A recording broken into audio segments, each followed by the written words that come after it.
I want to welcome you guys back to another episode of the AWM NFL podcast. My name is Riccardo Stewart, and I'm your host, and I'm joined along with three of my good friends and coworkers, Sam Macho, Jeff Locke, my man himself, Zach Miller. And so before we jump in, we always start with top of mind. And what seemingly is top of mind right now is as we're watching just kind of NFL free agency kind of take place. And for the average person, they're kind of watching the ticker and they're seeing, people getting paid. We're seeing Kirk Cousins like come up. But as NFL players, there's kind of the range of emotions that people go through here. And so first, I'm going to start first with you, Zach. And what are those range of emotions as someone who's been through it yourself when it comes to NFL free agency?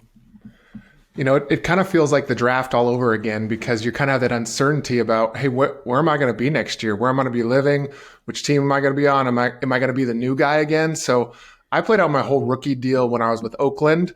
And so that was that lockout year. So when free agency started, I mean, it was wild, all these people signing. And then for me, it was I had to be really patient. A couple of days went by where the Raiders made some offers and then some other teams made some offers. And it really wasn't until Tom Cable, who was our coach in Oakland, he was in Seattle. He called me and said, how would you feel about taking a trip up to Seattle? So I'm like, yeah, definitely.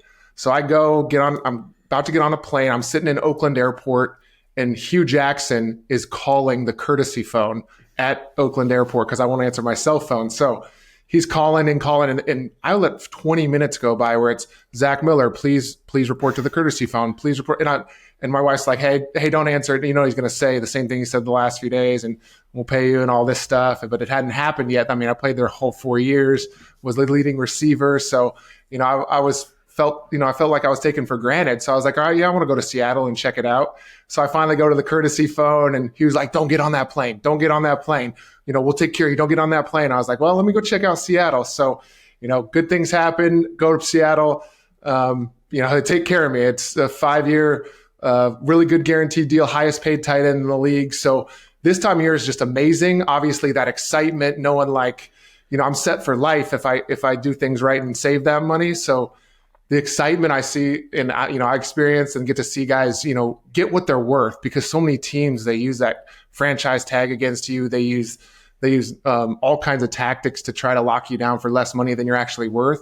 So seeing guys go in the market, get what they're actually worth, it's the greatest thing to see. And then, a chance for teams to really upgrade and move the right pieces around. But for me, it was an awesome time. Obviously, went on to win a Super Bowl in Seattle. So I picked the right team, at least at that point. But it also could be stressful, though. It also could be stressful. Zach's telling the good side, how awesome it is and highest paid. Dude, I've been in situations. I was talking with one of the guys we're talking to who's in one of those situations as well where you think you're going to get where you're worth. You hope you're going to get where you're worth. And all of a sudden, maybe not even the days tick by. The minutes tick by. The hours tick by. And all of a sudden, it's like, okay, everyone else, they're getting these huge deals. What about me? Every day feels like a month. Every minute feels like an hour. I mean, it's ridiculous. And so I would just, a word of encouragement, just to remind people that, okay, even if you don't get that deal right now, continue to work. Because free agency, like this is the thing of like, how do you learn how to be patient? How do you learn how to trust? How do you learn how to have faith, have hope? All those things that are going to matter as a father, as a husband, as a business leader. Now's the time to build those skills as well as you wait these. Maybe it's minutes, maybe it's days, maybe it's weeks. I remember I didn't sign sometimes till April. I was I had multiple 1-year contracts. And it was like, man, I got to wait till April, 3 weeks. What's going on? And sometimes I was waiting for the right deal. Sometimes I wanted, the team wanted me, another team didn't. So there's two sides to the coin. And I just give kudos and shout out to everyone who's in that free agency period for this opportunity to get another deal, whether big, small, or indifferent. I mean, one, I do love hearing those two sides of the coin. And I do love seeing Sam, like, are you filming an R&B video? Look at you. Hey, I said, let me go and find the back, our intro background. So let me find our intro back. No, I'm playing. No, I'm in Canada right now for the kids' spring break. We have family out here, so we're visiting them. And I saw this background. I said, man, I gotta tie it up with the AWM. So boom, we're AWM all the way out. I love it. I love it. Well, let me, like, when we're in college and they always bring speakers in when you're at these universities and they try to let you know how short your career could be in the NFL and that the NFL stands for not for long, right? When the reality of it is due to injuries and so forth, you really don't know when it's going to end. So it is important to plan. And I think about, I'm not sure what book it was in, right? But it's the story of the stones. You guys have heard that. The professor comes in and he's got this bowl and he puts the big rocks in. He goes, is it full? And they say, yeah, it's full. No. Then he puts smaller rocks. Is it full? Now they catch on. They're like, no. And he's right. He pours sand and dirt, then water. And he goes, okay, now it's full. What's the point of the story? And some people say, oh, you know what I mean? Like you could fit everything in. He goes, no. The point is you would have never been able to get to the stones if you would have started with the water or the dirt or the sand first. And so you can start with priority. We've been talking about taxes, and we started that last episode, and we're going to continue this episode in the next episode. But with taxes comes proper planning, and even more so, you have to have like a good or proper strategy. We mentioned before that one of the bad things that goes wrong with taxes for NFL players is poor strategy. So I'm going to go to my trusted friend, call a friend, the professor, Jeff, and could you just kind of shed some light on like what is meant by poor strategy as it relates to tax planning and taxes in general? Yeah, so taking one step back real quick to our last episode, we talked about 3 types of income, right? We've got W-2 income, where you're getting paid by the team. You got 1099 income, where you're getting paid endorsements, NIL. And then we've got the stuff we love later in life, which is the investment income, right? Stuff spitting off of all your hard-earned money that you invested over the years. So when we're talking bad tax strategy, we're really digging into that investment income component for a second and saying, cool, you've picked the right investments, but are you actually holding those investments in the correct types of accounts, right? Because certain accounts have different types of tax benefits or lack of tax benefit to them. So when we're saying poor strategy right now, we're talking about not putting your investments where they're supposed to be, even though they might be the right investments. Man, well, as usual, the professor being able to help us out, giving us the wisdom, that's super helpful. But Zach, I'm gonna have to go to you because if we can recall, right, Professor, from last episode, we talked about how Zach himself overpaid in taxes to the drum of, what'd you say? Almost $2 million, yeah. Okay, well, $2 million. So let me ask you this. What yeah, Sam, yeah, that's a lot of money, huh?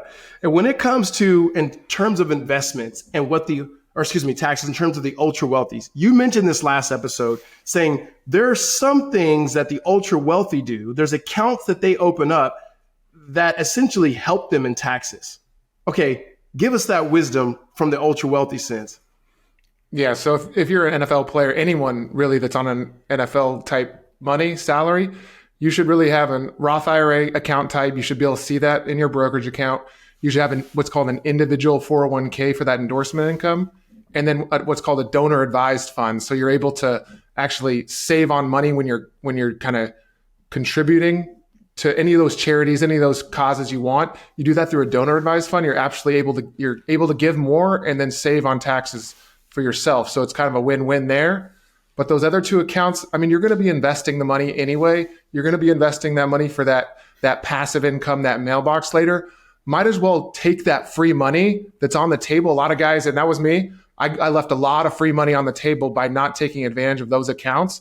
So having those accounts and putting the right investments in those accounts, it's literally free money because you either save on the taxes now or you save on the taxes later in both those Roth IRA and individual 401k accounts. You see the wealthy do it time and time again. It's how they're able to maintain that wealth and then pass it on to the next generation. Man, Roth IRA, backdoor Roth, individual 401k. Sam, when you were coming out and you were playing in the NFL, did you have any of those accounts? I didn't when I was coming out. And I think one thing I did have, though, is the idea, and even as I got married, my wife has this idea as well, is of the importance of saving. Like we talk about, okay, let's try to increase returns, and that's awesome. But if you look over time, if you find ways to save, Zach talked about leaving money on the table. Like if you don't leave that money on the table and find ways to save that money, it actually could help you out in the long run. And so early on, I didn't have a lot of those accounts because I just didn't know I needed them. I didn't know. I mean, Zach mentioned he lost $2 million. I don't even know how much I potentially could have lost. I don't think I want to know based off of what I didn't do early on as a player. I don't. Jeff are going to look it up and be like, hey, Sam, here's your number. But I think now as I'm learning more and more, I'm learning, oh, wow, there are things that are in my control. Free agency, a lot of it's not in your control. You play as well as you can. You put yourself in the best position, and the team you want to sign you may not sign you, or the teams. Maybe the contract you want you may not get. It's out of your control. But how much you save, getting a donor advised fund, getting an individual 401k, a Roth IRA, all those things are in your control and can save you actual money, real dollars. And all of a sudden, that's one of the ways to build wealth. And so, no, I didn't have one early, but I absolutely have them all now. So one of the things that we see, quite honestly, when we get with NFL players or we get with guys who are coming from the draft in the NFL is they don't have these things. And like, honestly, it's because they've had poor strategy, if we're just being honest. And so coming back to you again, Jeff, like what would proper strategy begin to look like for these guys and for our clients and for those listening to this podcast? It's a proper strategy. Let's just talk about all the accounts you should really have. So as an NFL player, you're going to have your NFL 401k, you're going to have your cap plan, you're going to have your annuity plan, you're going to have your HRA, depending on how many years in the league you have, right? If you're in the NFL, you're around the NFL, you kind of know these names just based on being a player. You're also going to have a bank account, right? A savings account, and you're going to have some sort of what we call a brokerage account, which is a place to hold investments, right? The missing accounts that we're talking about, right? The first one, the donor advised fund. Right. So the big strategy here that people are missing out on is donor advised fund lets you save more taxes now by taking bigger deductions when you're in a higher tax bracket when you're playing. Right. And then it also lets you give to charity in a more tax efficient way by avoiding taxes on your investments later on. So there's two huge tax savings by using a donor advised fund right off the bat. If you're giving to charity, if you're charitably inclined, like I know our guy Sam Macho is like one of the most charitably inclined humans I know anywhere, right? He uses his donor advised fund to maximize how much he can give to charity each and every year, okay? The Roth IRA and the individual 401k. Again, these are just mumbo jumbo words that mean nothing to people that aren't in our industry, right? All you got to think about when you think about these two accounts is the government gives you tax breaks to essentially incentivize you to save for your own retirement. Because back in the day, the government used to help you more to save for your retirement. They said, hey, we're not going to help you that much anymore, but here's some tax breaks on certain accounts to use. But when the IRS giveth, the IRS taketh away. Well, that was a tongue twister. I barely got that one out. I say that because there's limits each and every year to how much you can put into a Roth IRA and an individual 401k. So it takes a team to know what these limits are and to help maximize how much you can get in. And the beauty of these accounts is you get tax-free growth and potentially pushing off big tax bills to later in life when you are in a lower tax bracket or never paying tax again, like in the Roth IRA. Man, I'm kind of speechless because one, you're always so clear. You're always so clear, Professor. I like sitting in your class.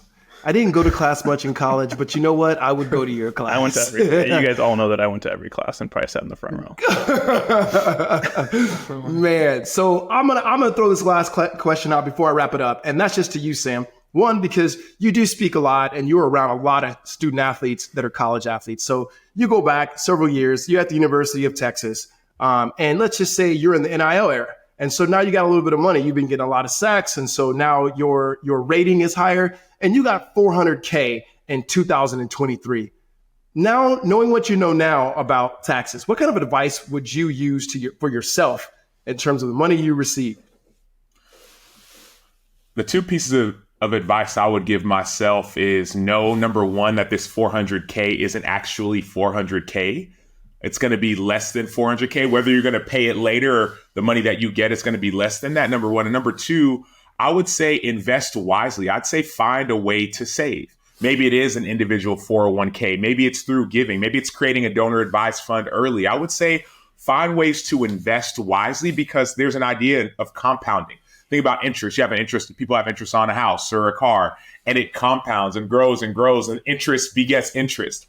Well, in the same way, if you save, like saving can beget saving, and also investing can grow as well. And so I would say even if you think it's a small amount or big amount, right? Who knows? Some people say, oh, that guy got 4 million, only have 400,000.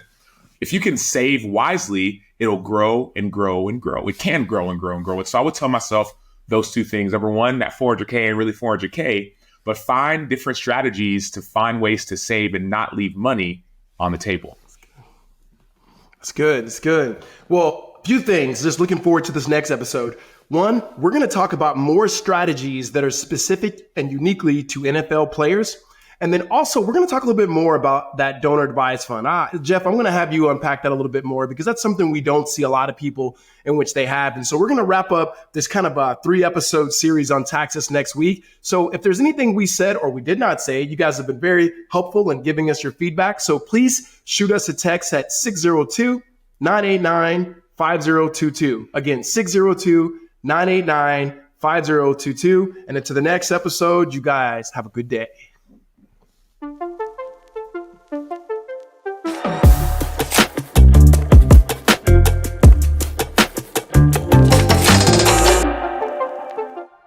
The information in this podcast is educational and general in nature and does not take into consideration the listener's personal circumstances. Therefore, it is not intended to be a substitute for specific, individualized financial, legal, or tax advice. To determine which strategies or investments may be suitable for you, consult the appropriate qualified professional prior to making a final decision.